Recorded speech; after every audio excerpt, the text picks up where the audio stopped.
Shalom. Welcome. I'm Rabbi Scott with Beth Yeshua Messianic Synagogue in Fort Myers, Florida. We are reissuing the Revelation series that was taught by Rabbi Jim Pickens here at Beth Yeshua over the course of the last 2 years or so. We feel these messages are especially relevant in these tumultuous times, and we hope and pray that Adonai uses them to strengthen you and to encourage you. If you are currently a supporter of this ministry, we would like to say thank you. We appreciate your partnership with us as we all labor together in the work of the gospel of Yeshua in the kingdom here on earth. If you would like to support us, you will find a link below in the video description. Once again, we hope that this is a blessing to you. If you have any questions, you will find an email address. If you have any dialogue or discussion, you'll find an email address in the video description below. Please reach out to us. We'd love to hear from you. And now I will give you the Revelation series with Rabbi Jim Pickens. Shalom.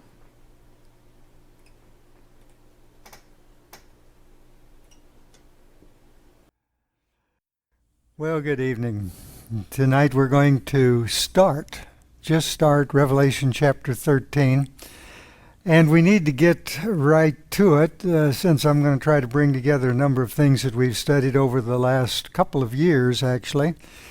Add in some historical data, and hopefully show us how God has understood everything the adversary would try and carefully initiate that has brought us to the point in our study. This point in our study is still obviously a little bit in our future. There's a number of prophecies in God's Word, some of them seemingly difficult, that are in play here. So we want to begin by reading Revelation chapter 12, starting with Revelation 12:18 and going to 13 verse 4, please, if you will. Then the dragon stood on the seashore. Revelation 13:1 begins the next, or finishes the sentence. And I saw a beast come up out of the sea with 10 horns and 7 heads. On its horns were 10 royal crowns, and on its heads blasphemous names. The beast which I saw was like a leopard, but with feet like those of a bear, and a mouth like the mouth of a lion. To it the dragon gave its power, its throne, and great authority. One of the heads of the beast appeared to have received a fatal wound, but its fatal wound was healed, and the whole world followed after the beast in amazement. They worshipped the dragon because he had given his authority to the beast, and they worshipped the beast, saying, "Who is like the beast? Who can fight against it?" First thing we have to take note of is that the beast here is given 2 descriptions, 2 really separate and distinct descriptions for the same beast. So let's review them one at a time, then research them one at a time, and then look at how historically the 2 distinct descriptions come together at the particular point in time just coming in our future. I'm going to lay this out in the form of charts to help you keep track of what's going on and perhaps help you better visualize how this works. Now, this is pretty complex, so we want to use every learning aid that we can: hearing, reading, seeing, writing down. First description that we want to look at is in Revelation 13:1, please. Give me 1 and 2. Yes, thank you. We're just going to read 1 here for the moment. And I saw a beast come up out of the sea with 10 horns and 7 heads. On its horns were 10 royal crowns, and on its heads blasphemous names. If we look at our chart here, that we're looking here at right now, we end up with this beast that will have 10 horns and 7 heads, and on its horns 10 royal crowns. Now, the 10 royal crowns is a vertical here, if you will.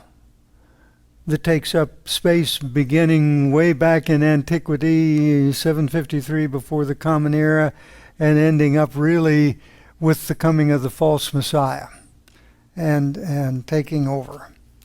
With slight variations now, this description that we've just looked at in 13:1 is found in 3 other places in the book of Revelation, and we'll explore these. But first we need to put a timeline on this, because this beast is the 4th of 4 beasts. And we find that in the second description of the beast that we're given here. So let's read verse 2. The beast which I saw was like a leopard, but with feet like those of a bear, and a mouth like the mouth of a lion. To it, the dragon gave its power, its throne, and its authority. And if we look over at the far chart over here, this shows us 4 different descriptions that are given of the 4 kingdoms that are there. And starting at the bottom, we see we have a terrible and frightening beast. That's what we're living in now. Prior to that was a leopard. Prior to that was a bear. Prior to that was a lion. And we're going to look at that. The scripture talks about that going in both directions. When we study Daniel, we discovered 4 beasts, or 4 animals, as the complete Jewish Bible chose to describe them, and each of the 4 are described as presenting an empire during the times of the Gentiles. The times of the Gentiles being the period during which God would allow the Gentiles to crush and rule over Jerusalem. Even today, the Gentiles are controlling the Temple Mount in Jerusalem. So this beast that we look at initially in Revelation 13:1 and 2 speaks of this 4th empire of Daniel in Daniel chapter 7. So let's go there. Daniel 7:1 through 7, if you would please. In the first year of Belshazzar, king of Babylon, Daniel had a dream and visions in his head as he was lying on his bed. He wrote the dream down, and this is his account. I had a vision at night. I saw there before me 4 winds of the sky breaking out over the great sea, and 4 huge animals came up out of the sea. The sea here, by the way, is not talking about the ocean. It's talking about all the population of the world, the people. 4 huge animals came up out of the sea, each different from the others. The first was like a lion. Look here on our chart, we see in chapter 7, next to the statue, we see in chapter 7, lion. The first was like a lion. It had eagle's wings. As I watched, its wings were plucked off, and it was lifted off the earth and made to stand on 2 feet like a man, and a human heart was given it. Then there was another animal, a second one, like a bear. It raised itself up on one side and had 3 ribs in its mouth between its teeth. It was told, "Get up and gorge yourself with flesh." After this I looked, and there was another one, like a leopard, with 4 birds' wings on its side. The animal had 4 heads, and it was given power to rule. After this I looked in the night visions, and there before me was a 4th animal, dreadful, horrible, extremely strong, and with great iron teeth. It devoured, crushed, and stamped its feet on what was left. It was different from all the animals that had gone before it, and it had 10 horns.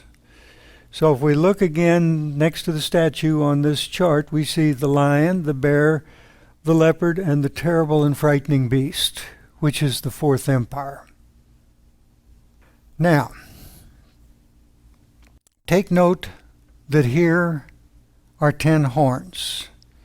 The 4th animal / beast / empire of Daniel's vision has 10 horns, as does the first description given to the beast of Revelation 13:1. So we're talking about the same critter. Let's begin to build our timeline from what we see so far. That first beast, the lion, is the Babylonian Empire. And it begins about 626 BC. Look over here now. We're looking at Daniel 7 and this. and we're building this towards the centerpiece of our chart. So this is Babylon, beginning in about 626 BCE. The second beast is a bear, Medo-Persia, which begins about 539 BCE. The third beast was like a leopard, is the Greek Empire of Alexander the Great that begins about 330 BCE. And the fourth beast is the fourth empire. This is the dreadful empire that we've been looking at already. Is the final empire of man, and it begins with Rome in about 63 before the Common Era. So we're moving in now in God's laying out of these beasts on the earth, allowing them to take this progression that they're taking, Satan creating each of these as he moves forward, and moving in towards a center point in our chart here. As each of these empires comes along, it displaced the empire that preceded it. But some of the characteristics of the previous empire were retained. Look at Daniel 7:12, please, if you will. As for the other animals, their rulership was taken away, but their lives were prolonged for a time and a season. Daniel 7:3 tells us that these four great animals, or beasts, came up out of the sea.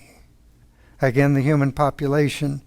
Now, mark this spot if you're studying at home and looking in your Bible instead of our overheads, so you can flip back and find it easily. Then go back to Revelation 13:1, which reads, "And I saw a beast come up out of the sea with 10 horns and 7 heads. On its horns were 10 royal crowns, and on its heads blasphemous names." The sea represents the masses of people. I've mentioned that earlier. I'm going to emphasize it again. The sea represents the masses of the people. These are where these empires are being raised up from. That's who the dragon raises these empires up from, the masses of the people, and these are people that he has corrupted with wealth and power. And like the three empires of the past, the final stage of this coming empire will be raised up. In fact, I believe is already in the forming its last characteristics.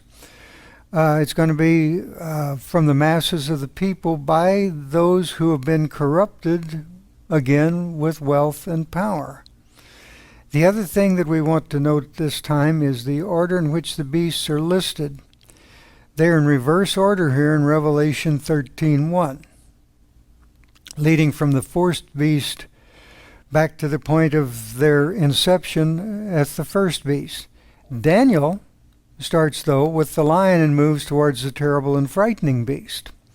Revelation, which is about the terrible and frightening beast, points back to the beginnings of the empires of man.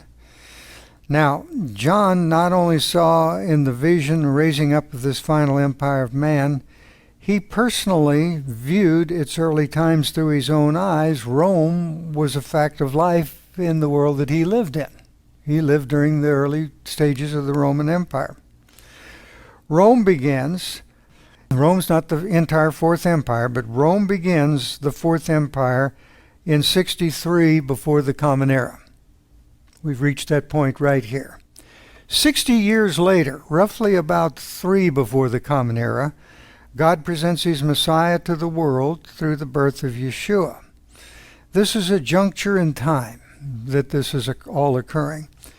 This is the fourth, if you will, the final empire that Satan can build, and he knows it, because God's presented the world now with his Messiah as this is coming into place. Then Satan will lose his empire because of the Messiah that's being brought in at this time, although it will be much later. The one that replaces Satan's empire, if you will be the kingdom of the Messiah. And I believe that in terms of human history, Satan had already possibly prepared for this time long before we reached this point, maybe at least 800 years prior to this time. And I'm going to present you with some history that seems to bear this out. Now, this is theory, This is theory, so accept it as that, but I see it as history fitting with what Scripture has laid out for us. So let's begin with the Scripture. Revelation 13:1 says, "And I saw a beast come up out of the sea."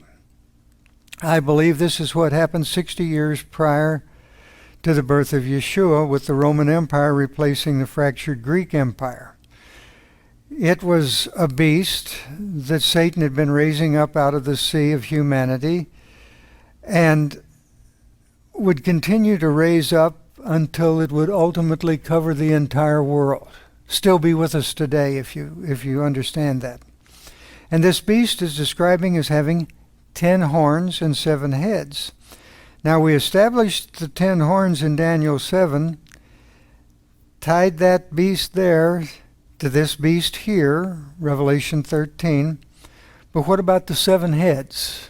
What about the 7 heads? Where do the 7 heads come from?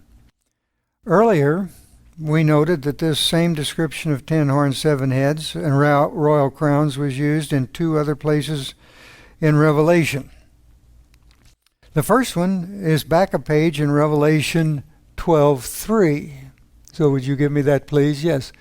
"Another sign was seen in heaven.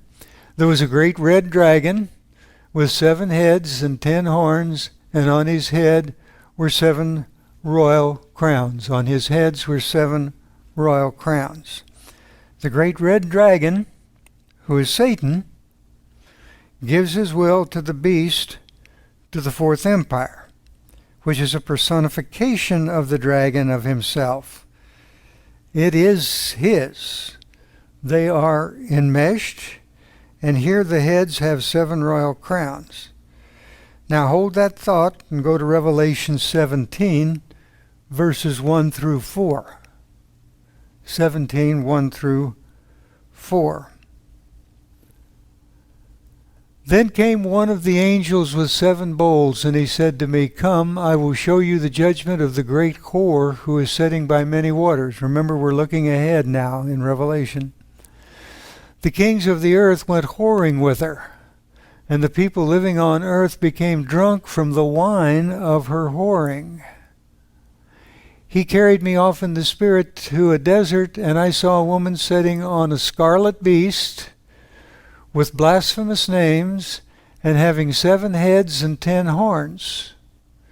The woman was dressed in purple and scarlet and glittered with gold, precious stones and pearls.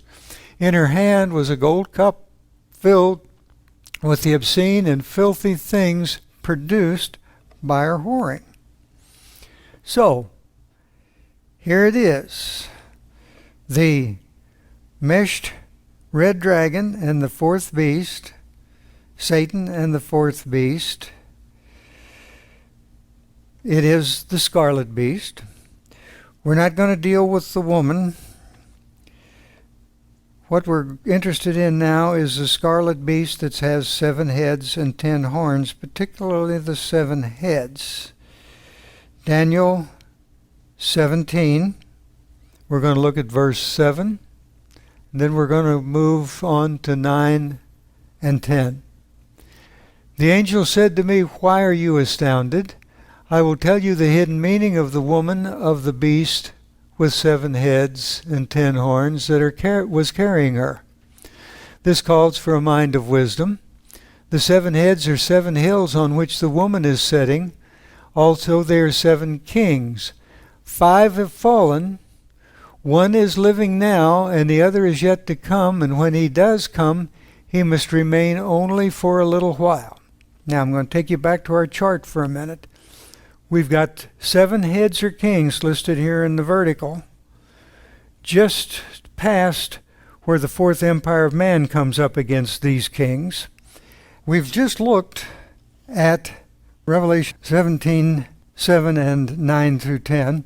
The 7 heads are also described as 7 hills here, 7 mountains, mountains indicating strength, and 7 heads. Remember in the description of the red dragon, its 7 heads had 7 crowns, which ties to kings. Now what's interesting here is that At the time John writes this, look at the chart. 5 of these kings have already come and gone. 5 are fallen. We're down to here. 1 is, which is the 6th. That's 1 king is in place while John is alive. And one of these, clear down here at the bottom, is a king yet to come, sometime in the future from John, sometime in our future also, if you will. Now, a king rules over a kingdom or an empire. This is specifically talking about one kingdom or empire, the one represented by the 4th beast, the scarlet beast. And it says here that this 4th empire has had 4 kings or variations in rule come and go. Another is now in charge. Another variation is in charge now, and there is 1 left to follow. Not only that, we know that this last one to follow hasn't happened yet, and it's been over 2,000 years since we saw this 6th one in power. The passage says this calls for wisdom. This calls for wisdom. Now let's begin to see if we can generate a list of wisdom. So what are these 7 heads, hills, and kings? What are these? Well, some have tried to make these be the beasts that are talked about and add Egypt to the empires of the past, but Egypt's not mentioned in Scripture as being one of the beasts. Besides that, it would only still give us 4 kings in the past: Egypt, Babylon, Media, Persia, and Greece. And it says there are 5 that have already come and gone. Some have tried to make a case for the 7 hills being Rome proper, the city of Rome itself. I can tell you I've been in Rome in the past 60 years, and all 7 hills in Rome are still there. 5 of them have not gone away, even with urban renewal. Hold your place here. Let's go back to Revelation 13:1 for a second. And I saw a beast come up out of the sea, out of humanity, with 10 horns and 7 heads. On its horns were 10 royal crowns, and on its heads blasphemous names. Where does the 4th beast come from? The sea. What is the sea? Back to Revelation 17:15.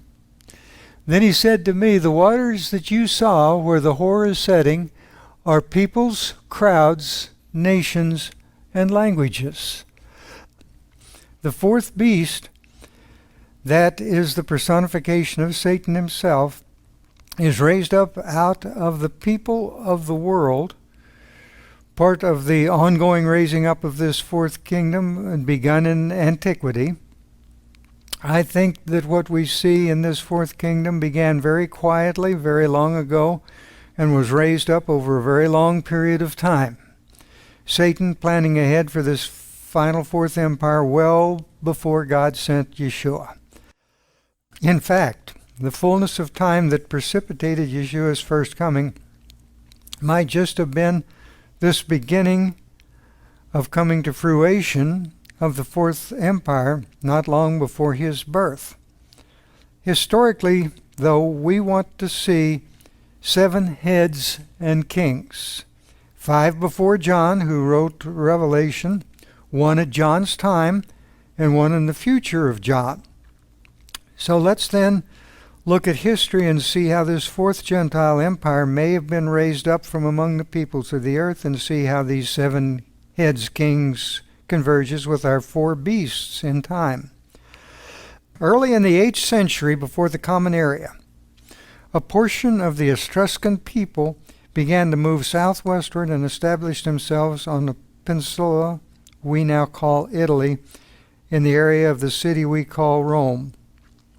By the middle of the 8th century BCE, they had organized themselves a little kingdom.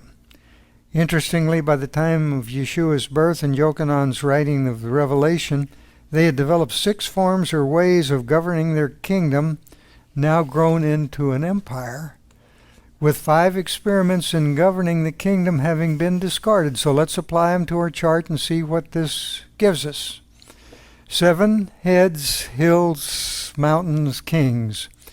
First king hill, the Tarquin kings that came out to form Rome, began about 753 to 510. The second of these hills or kings were called counselors. They were the group that took over and ruled this newly formed Rome. They were in place from about 510 to 494 before the Common Era.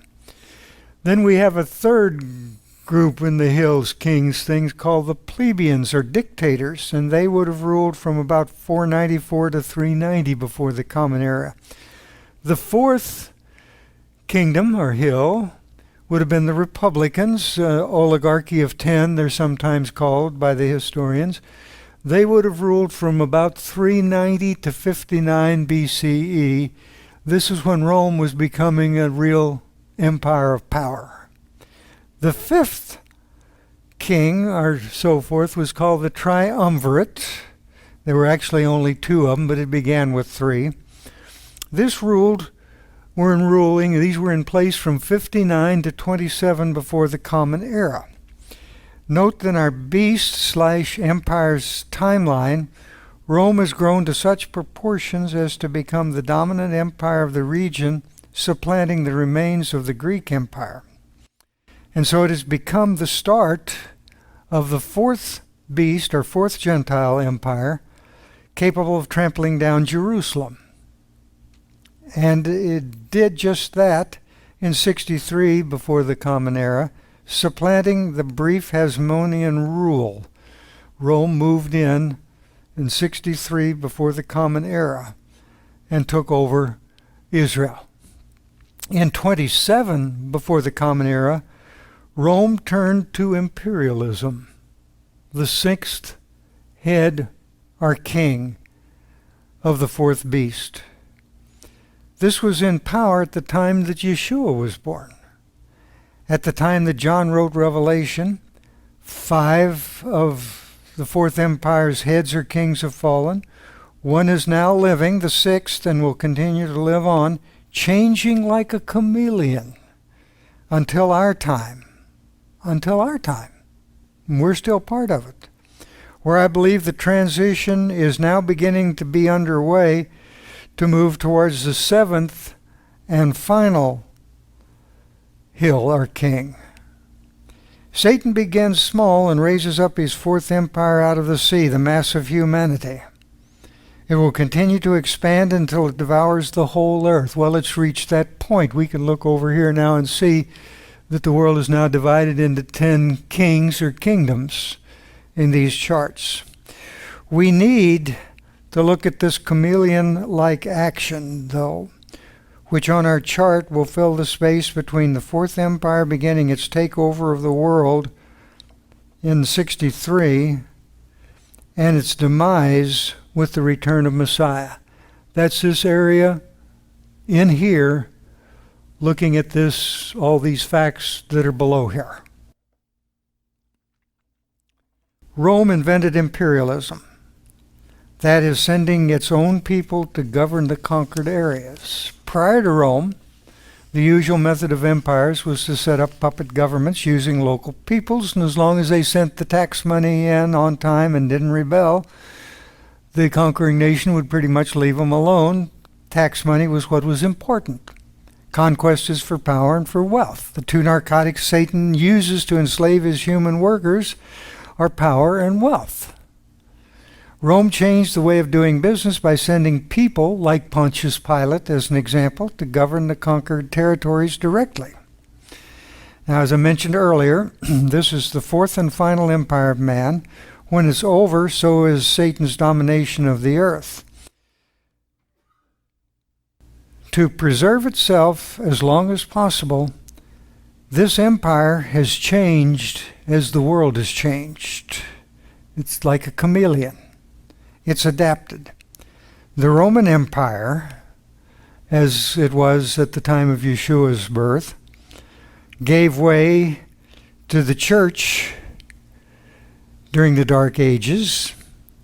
The church then the Holy Roman Empire. Charlemagne ruled this. It was not really Roman at that point. It was the First Reich. If you ever wonder where Hitler came up with the Third Reich from, this was the First Reich. Second Reich was World War I. Hitler created a Third Reich, or government. Anyhow, the Holy Roman Empire was followed by Napoleon, by Bismarck, by Hitler, by today's European Union. We've taught on that, so I'm not going to get into any depth at this time. The best way I can define it briefly is this sixth kingdom is divided into 4 stages as it progresses down through the time, beginning with Rome taking over in 63 of the Common Era down to today. 2 of which of these are now past. There was a united stage, which was the entire Roman Empire. The Roman Empire in its entirety was ruling this empire that included God's Jerusalem. This became then a divided stage with an east-west balance of power, a 2-division stage, beginning with the Eastern and Western Roman empires, Constantinople and Rome being the centers of those. Then Eastern Orthodoxy and Roman Catholicism as Christianity began to move in. Eastern Orthodoxy in Constantinople, Roman Catholicism in Rome. Then Eastern Orthodoxy drifted north and became located in what's now Russia, in what's now Moscow actually, and became Russian Orthodoxy, if you will. Ultimately, that morphed into the Soviet bloc, East, and NATO, West, world organizations covering pretty much the whole world, particularly the Northern Hemisphere. 2 things happened. 2 symbols for us. In the late 1940s, the United Nations formed. A form of world government. A form of world government. One world government stage began to show its head, if you will. Those United Nations being this form of a world government. The second thing is the Berlin Wall came down. That was what was dividing the powers of the East and the West of the world at that point. Was the Berlin Wall. As long as this East-West balance of power was in effect, tension between East and West, beginning in the Mediterranean basin and expanding over the centuries to include most of the Northern Hemisphere. West against East, free world against communism. There could never be an effective single world government in place as long as that condition was in the place. That clash ended, signaled to us when the Berlin Wall came down. Will the United Nations ever become an effective world government? Well, time will tell. But there is some form of secular, if not outright evil, world system going to come into effect concerning the fourth empire of man, this scarlet beast of Revelation 17. Let's go to Daniel 7:23, please. This is what he said. The fourth animal will be a fourth kingdom on earth. It will be different from the other kingdoms. It will devour the whole earth, trample it down, and crush it. Well, it's pretty well taken over the whole earth. A one world government, if you will imagine this, or maybe a second united stage. This time more than just the Mediterranean basin, this time the whole world. Which brings us back to the description of the beast in Revelation 13:1, please. And I saw a beast come up out of the sea with 10 horns and 7 heads, and on its horns were 10 royal crowns, and on its heads blasphemous names. So we've got 10 heads and kings here, all listed in a row across here. Do you see this? This is Daniel 7:8.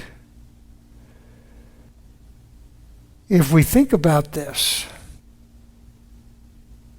Revelation 17:12 through 14 again, please. The 10 horns you saw were 7 kings who have not yet begun to rule, but they receive power as kings for 1 hour along with the beast. This is going to be a very short duration period of time that they will be in power. They have one mind, and they hand their power over and their authority to the beast.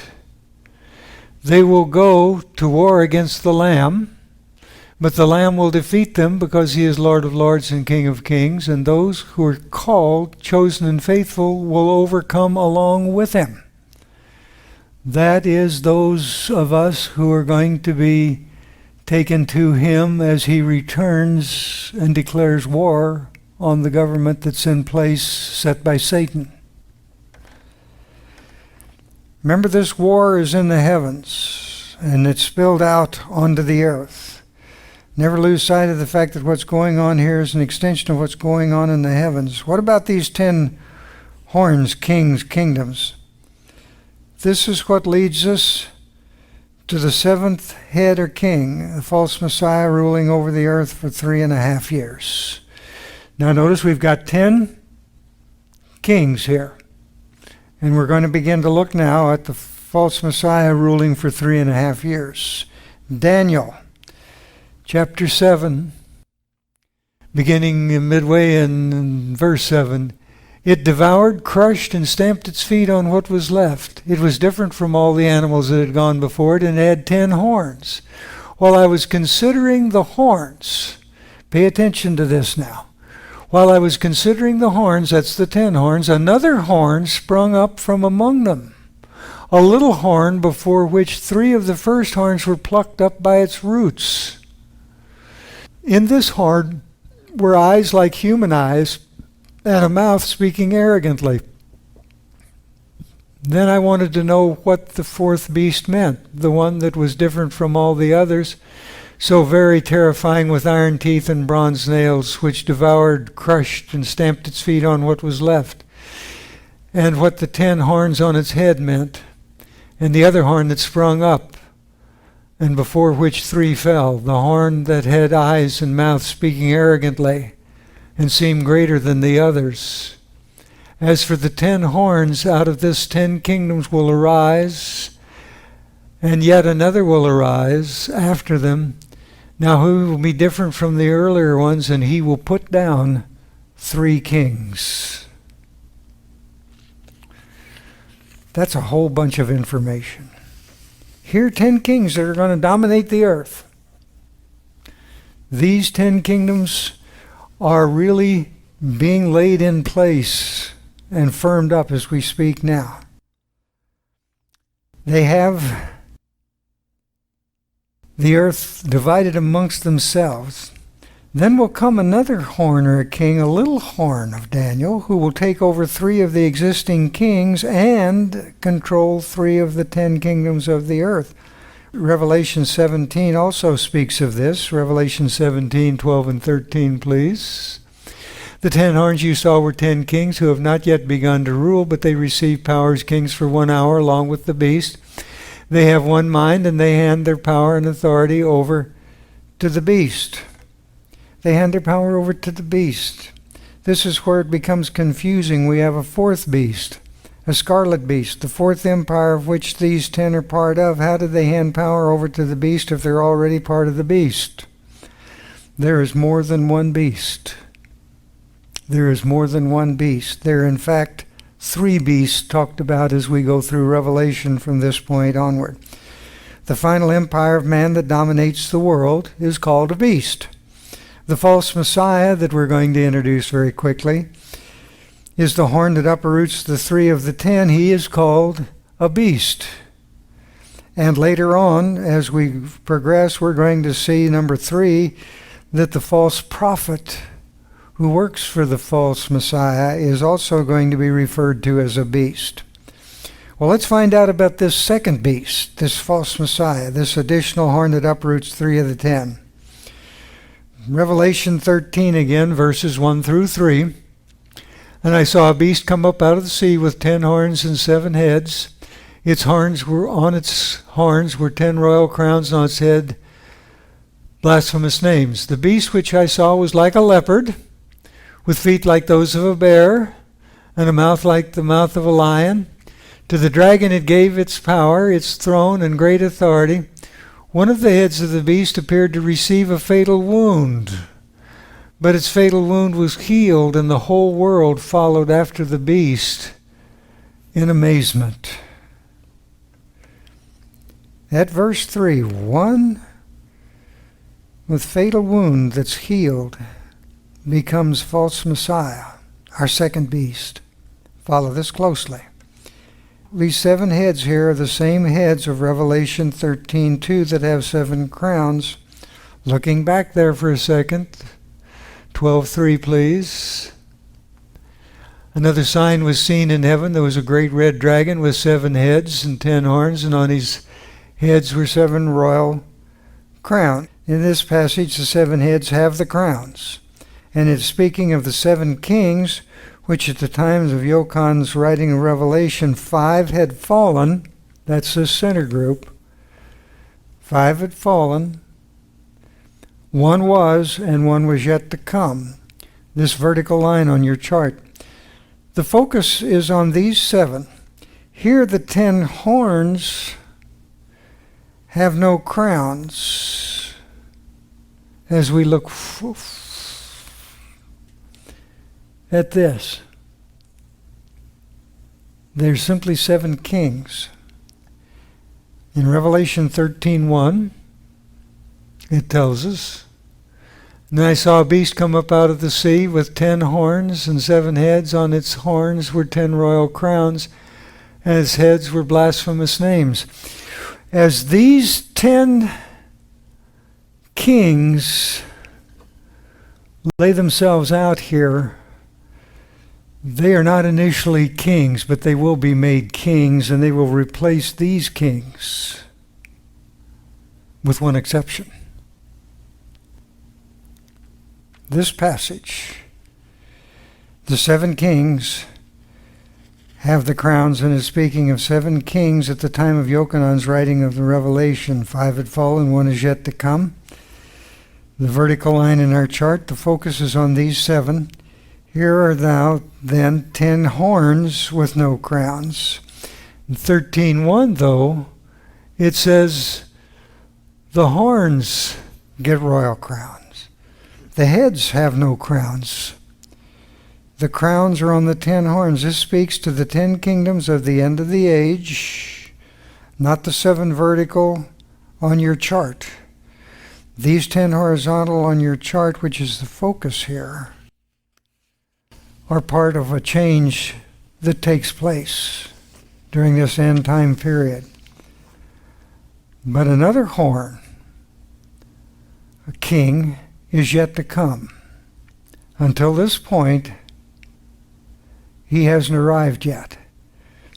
But at some point in our future, as this progresses, this horn, which uproots 3 of the 10 horns, an 8th horn, or king, one that is yet to come, is going to show up. Revelation 12:3 again. One of the heads of the beast appeared to have received a fatal wound, but its fatal wound was healed, and the whole earth followed after the beast in amazement. Revelation 17:8. The beast you saw once was, now is not, and will come up from the abyss, but is on its way to destruction. A people living on earth whose names have not been written in the book of life since the founding of the world will be astounded to see the beast that once was, now is not, but is to appear. This calls for a mind of wisdom. The 7 heads are 7 hills on which the woman is sitting. Also, they are 7 kings. 5 have fallen, 1 is living now, and the other is yet to come, and when he does come, he must remain only for a little while. The beast which once was, and now is not, is an 8th king, which comes from the 7 and is on its way to destruction. That's our false Messiah. Ahead of the beast that received a fatal wound, death of Messiah, false Messiah, but its fatal wound was healed, a picture of the resurrection of a Messiah, a false Messiah, that fits in with what Scripture tells us, shows us that would happen with Yeshua. This is going to be someone that pops up, and it's going to be fresh, and it's going to be happening in front of everybody's eyes, including some of those within the congregations of the body of Messiah who are not totally familiar with their Bibles. Now, this eighth uproots 3 kings, leaving 7 kings, and he becomes an 8th king. He is the last of the heads of the 4th empire. Coming from his control of 3 nations, horns, he in fact becomes an 8th horn. What if this man, this 8th horn, gains control in his 3 divisions of the earth, with, say, the European Union, NAFTA, North American Free Trade Association, and perhaps the Arab world? In effect, the majority of OPEC. Well, then he controls the world economy, in effect the world. He can't control them without having the necessary military to control them, to accomplish the economic control of the oil. And that's a whole different study.